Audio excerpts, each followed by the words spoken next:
A gente já tem 12 anos de banda, a gente surgiu em 2008. No início era meio despretensioso, assim, a gente não tinha muito... A gente queria experimentar uma sensação nova, a gente resolveu, vamos fazer uma banda e tal. O Lineker tinha aprendido a tocar e a galera chamava ele muitas vezes pra tocar nas bandinhas de escola e tal, a gente adolescente ainda. E aí, à medida que a gente foi conhecendo as músicas que a gente gosta, a gente falou assim, não, vamos fazer um som assim, e foi fluindo.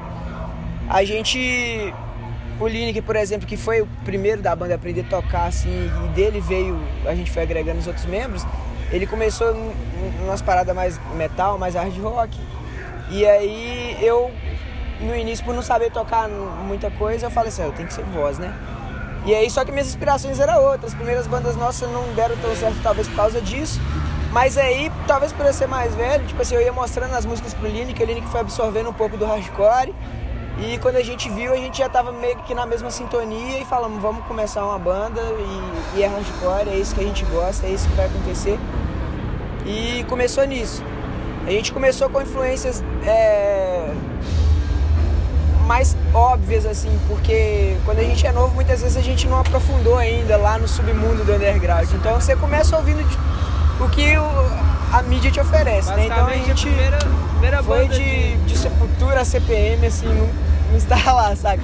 Mas à medida que a gente foi criando a nossa identidade, a gente conhecendo o hardcore, a gente foi buscando umas coisas mais consolidadas dentro da cena mesmo. A gente tem influência de Comeback Kid, aqui no Brasil Dead Fish é uma banda que influencia a gente muito.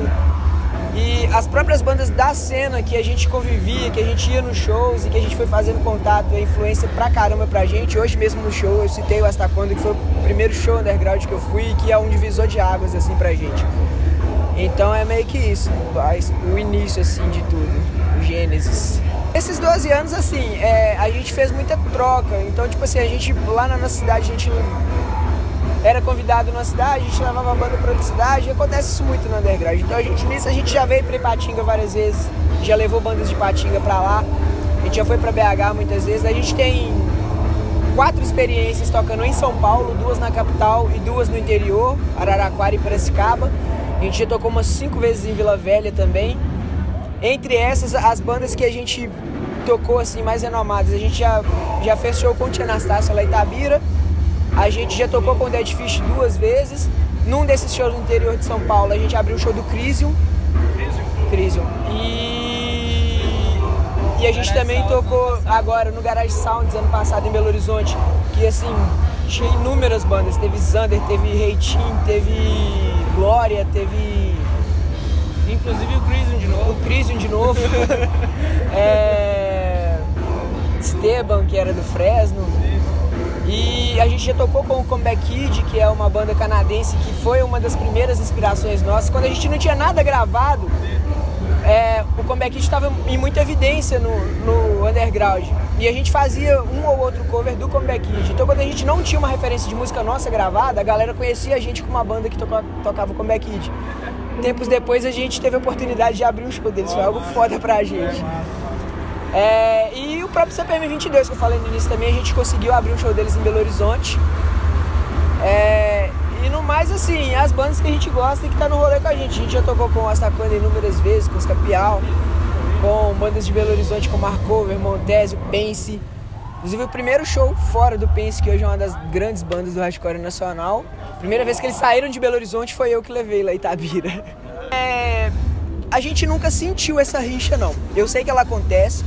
Eu já tive meus preconceitos. Muitas vezes quando você chega para um público, você chega num rolê como banda, e aí você vê aquele público, você fica com medo de chegar para trocar uma ideia, porque você fala assim, poxa, velho, eu tô de bermudinha tectel e blusa rosa. Os caras tão cabeludo, tipo, camiseta preta. Será que se eu chegar lá pra trocar uma ideia, acontece? Mas o nosso som, mesmo sendo hardcore, ele acaba passando por muitas influências. E a gente faz muito riff pesado, muita coisa que, assim, a gente prefere chegar no rolê e ficar na nossa. Depois que o som acontece, a galera já viu. Isso é algo que acontece, assim, em todo show. Isso não tem exceção, em todo show. A gente realmente fica muito na nossa. E depois que a gente toca, que a galera conheceu e viu a energia, quebra esse estereótipo, saca? Quebra o estereótipo e a galera fala, poxa, velho, os caras tem um negócio legal ali.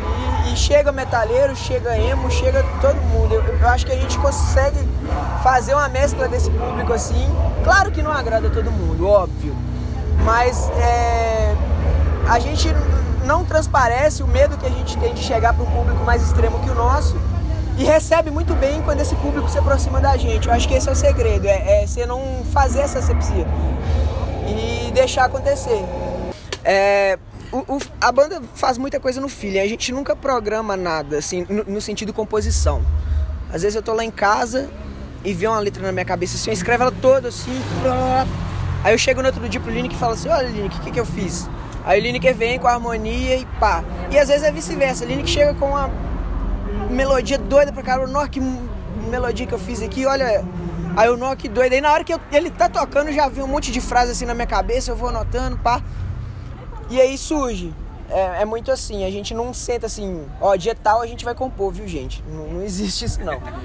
Mas, entre as influências que a gente sempre coloca, a gente tenta mostrar uma perspectiva de vida mesmo nas nossas letras. O nosso EP Marta, por exemplo, ele tem um ponto de vista mais social no quesito desigualdade, no quesito preconceito. O último EP, que é o Interior, ele já tem uma crítica maior da própria dificuldade de uma banda de interior ir para os grandes centros, da própria e de coisas e conflitos interiores nossos, inseguranças com relação à vida pessoal, com relação à carreira da banda. Esse é o tema do último. Então, assim, a gente sempre tenta expor o que a gente sente, que a gente vive no cotidiano e tentar não só colocar o que a gente sente, mas acho que a gente precisa de passar uma mensagem para alguém que se identifica com o nosso som. Então a ideia é o cara que ouve nossa música falar, cara, eu ouvi sua música e fez sentido pra minha vida. Então muitas vezes a gente coloca um contexto social, motivacional, emocional. Eu tenho uma música na banda que talvez a música de mais ascensão nossa e que eu fiz pra minha namorada, saca? Mas não é aquela coisa, te amo, papapá. É uma coisa que, tipo assim, mostra a dificuldade que qualquer pessoa tem no relacionamento. No meu caso era um relacionamento com a namorada, mas pode ser, no seu caso, um relacionamento de pai e filho, de outro de um relacionamento de trabalho. A música se encaixa da mesma forma, saca? Cara, divulga aí o trabalho de vocês, onde é que a gente acha o trabalho de vocês, onde é que a gente encontra música, se tiver algum físico, a gente também... Basicamente rede social, postura hardcore em tudo, Facebook, Instagram, eu acho que MySpace, tudo. Spotify vai estar postura, tem que jogar postura lá e já era. E aí vai ter lá os EPs gravados, são 3 EPs, né? Isso. 3 EPs e um single. Esse ano a gente está preparando algumas coisas novas, começamos a gravar um single agora, estamos bem nos primeiros passos e... Tudo é download gratuito, vocês conseguem baixar tudo. Hoje em dia não se baixa mais, né? Pelo Spotify, quem tem o Premium já... Mas quem ainda rola isso, dá pra achar lá no YouTube tudo também. A formação hoje tá o quê? A formação da banda hoje nós somos um quarteto. A gente conta com o Policarpo Ribeiro na batera, Ezio Senna é o guitarrista, Lineker é o baixista e eu sou o Van Basten, o vocalista. Sério mesmo? Van Basten, Van Basten e Lineker, jogador de futebol. Holandesa também? Não, na verdade o Van Basten é holandês e o Lineker é da Inglaterra. Inglaterra. Isso daí. A gente é irmão, inclusive. É?